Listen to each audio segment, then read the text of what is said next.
So I will review the motion. The motion, the motion is the council believes that online teaching and learning shall be expanded from 2025 onwards. So the motion requires a structured strategy and strong argumentation. Here are the steps to properly argue this motion. First is preparation. In preparation, we should do in-depth research. Research the topic, like collect data, statistics, case studies, and expert opinions regarding online teaching and learning. Next is opening. In the opening, we do explanation of the motion. Start by explaining the motion and why this issue is important to discuss. For example, good morning or good afternoon or good evening. We stand here to support the motion that online teaching and learning should be expanded from 2025 onwards. In this digital era, online teaching and learning offer various advantages that cannot be ignored. This is example for opening government. For government argument structure, here are first is accessibility and inclusivity. In this accessibility and inclusivity, we explain how online learning can expand access to education for those who live in remote areas or have physical limitation. For example, online teaching allows wide access to education, especially for those who live in remote areas or have physical limitation. For example, online learning programs in countries such as Kenya have given students in rural area the opportunity to get a quality education that was previously impossible they got. Next is flexibility of time and place. This flexibility of time and place argue that online learning provides greater flexibility for students to learn whenever and wherever according to their convenience.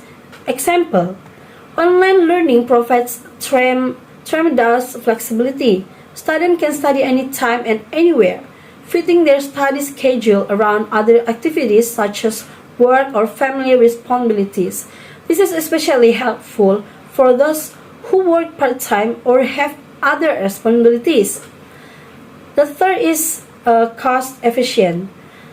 Cost efficient highlight how online teaching can be more economical by reducing costs for transportation, accommodation, and physical facilities. For example, with online learning, costs associated with transportation, accommodation, and physical facilities can be reduced significantly. Education institutions can allot these funds to improve the quality of teaching and provide more resources to students. Next is innovation and technology. Innovation and technology emphasize how technology can be used enhance the learning experience through interview tools, data analysis, and innovative teaching methods. For example, the use of technology in online learning allows for more innovative teaching methods. With interactive tools and data analysis, teaching can be tailored to each student's needs, providing a more personalized and effective learning experience. So the conclusion in the team government is, in an increasingly connected world, expanding online teaching and learning is a logical and important step to ensure quality education is accessible to everyone. Therefore, we strongly support the motion for government. Next is for opposition team. The first they do is opening. First explanation the motion. Like start by explaining the motion and why this is important to discuss. Like for example is, good morning. We are here to oppose the motion that online teaching and learning should be expanded from 2024 onwards. While there are some benefits, there are many challenges to consider. If opposing the motion, several arguments can be used. First is digital divide. In this digital divide, explain that not all students have access to educate internet or the device necessary for online learning. Example, not all students have access to educate internet or the device needed for online learning. In developing countries, internet access is still a major problem. According to data from UNESCO, around 40% of the world population does not have stable internet access. This will widen the educational gap between students from different economic backgrounds. Second is quality of teaching and student motivation. In this argue, that online learning can reduce the quality of interaction between teachers and students, as well as reduce students' motivation. For example, online learning can reduce the quality interaction between teachers and students. Face-to-face interaction are essential to ensure students truly understand the material. Additionally, students may be less motivated in an online learning environment, which can affect achievement in their academics. For the third is physical and mental health.